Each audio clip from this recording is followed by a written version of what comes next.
నమస్తే అందరికీ. ఉదయాన్నే టీతో కలిపి తినాలన్నా, సాయంత్రం టీ టైం స్నాక్గా తినాలన్నా ఈ సర్వపిండి పర్ఫెక్ట్ రెసిపీ అని చెప్పొచ్చు.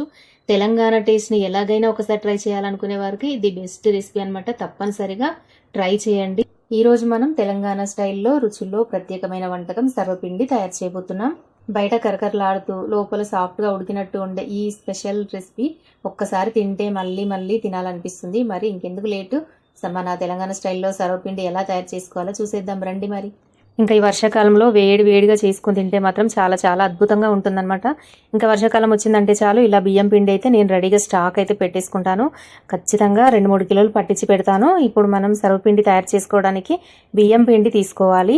తర్వాత ఇందులోకి ఉప్పు, కారం, అలాగే జీలకర్ర, కొద్దిగా పసుపు వేయించుకొని ముక్కలు పల్లీలు అలాగే నువ్వులు వేసుకోవాలి. తర్వాత ఇందులోకి సన్నగా కట్ చేసి పెట్టుకున్న ఉల్లిపాయలు వేసుకోవాలి. ఉల్లిపాయలు అయితే చాలా సన్నగా కట్ చేసుకోవాలి, అప్పుడే బాగుంటుంది అనమాట. నెక్స్ట్ ఇందులోకి కరివేపాకు సన్నగా కట్ చేసుకొని వేసుకోండి. నేను ఇక్కడ ఆకులు చిన్నగా ఉన్నాయి కాబట్టి నేను అలాగే వేసేసాను. నెక్స్ట్ జీలకర్ర, వెల్లుల్లి ముద్ద వేసుకోండి. ఒక 6-7 వెల్లుల్లి రెబ్బలు అయితే సరిపోతుంది. ఇక్కడ నేను 4 గరిటెల బియ్యం పిండి తీసుకున్నాను. నెక్స్ట్ ఇందులోకి ఒక 10 నిమిషాల పాటు నానబెట్టిన శనగపప్పు వేసుకోవాలి. వేసి మొత్తం అంతా ఒకసారి బియ్యం పిండిలో బాగా కలిసేలాగా కలుపుకోవాలి. తర్వాత కొద్దిగా వాటర్ యాడ్ చేసుకుంటూ పిండిని ముద్దలాగా కలుపుకోవాలి. నీళ్లు ఒకేసారి పోయకుండా కొద్దిగా నీళ్లు చల్లుకుంటూ జాగ్రత్తగా చూసుకుంటూ పిండిని అనేది కలుపుకోవాలి. ఒకేసారి నీళ్లు పోసేస్తే మనకు కొంచెం బాగా మెత్తగా అయిపోయే ఛాన్స్ ఉంటుంది కాబట్టి, అలాగే మన మసాలా అంతా కూడా పిండికి బాగా పట్టాలి కాబట్టి కొద్దిగా మాత్రమే వేస్తూ కలుపుతూ ఇలాగ పిండి ముద్దలాగా తయారు చేసుకోవాలి. ఇప్పుడు సర్వపిండి ఒత్తుకోవడానికి మనం ఒక గిన్నె తీసుకొని మంచిగా అందులోకి ఒక 1/2 వరకు ఆయిల్ వేసుకోవాలి.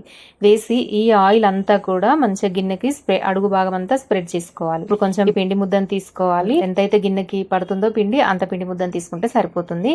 ఇప్పుడు ఈ పిండి ముద్దని మనం మంచిగా గిన్నెలో పెట్టేసుకొని సర్వపిండి లాగా చక్కగా ఇలాగా గిన్నె అడుగున మందంగా కాకుండా కాస్త పలసగా కాకుండా మీడియంగా ఇలాగా మనం ప్రెస్ చేస్తే సరిపోతుంది. ఇలాగా మనం సర్వపిండి అంతా తయారు చేసుకున్న తర్వాత పైన కొంచెం మనం ఆయిల్ వేసుకోవడానికి జస్ట్ అలా హోల్స్ లాగా చేసేసి అందులో కొంచెం ఆయిల్ వేసేసుకోవచ్చు, లేదంటే లేదనమాట, అదే సరిపోతుంది. ఇలాగా ఒక 10 నిమిషాలు లో ఫ్లేమ్ అంటే సిమ్లో మొత్తం కంప్లీట్ సిమ్లో పెట్టి మూత పెట్టేసి గిన్నె స్టవ్ పైన పెట్టి వదిలేయాలండి. అంతే, ఇలాగా సర్వపిండి మనకి రెడీ అయిపోతుందండి. ఎంతో రుచికరమైన సర్వపిండి రెడీ అయిపోయింది. ఇది నెక్స్ట్ డే కూడా చాలా టేస్టీగా ఉంటుందండి. కరకరలాడుతూ సాఫ్ట్గా చాలా చాలా రుచిగా ఉంటుంది. ఈ వీడియో మీకు నచ్చితే తప్పకుండా లైక్ చేయండి, మీ కుటుంబ స్నేహితులతో షేర్ చేయండి. ఇంకా ఇలాంటి సాంప్రదాయ వంటకాలు మిస్ అవ్వకుండా ఉండాలంటే మన ఛానల్ని సబ్స్క్రైబ్ చేయండి. మీ అభిప్రాయాలను, సూచనలు ఖచ్చితంగా కామెంట్స్లో షేర్ చేయండి. మళ్ళీ ఇంకో కొత్త రుచికరమైన వంటతో కలుద్దాం. బాయ్.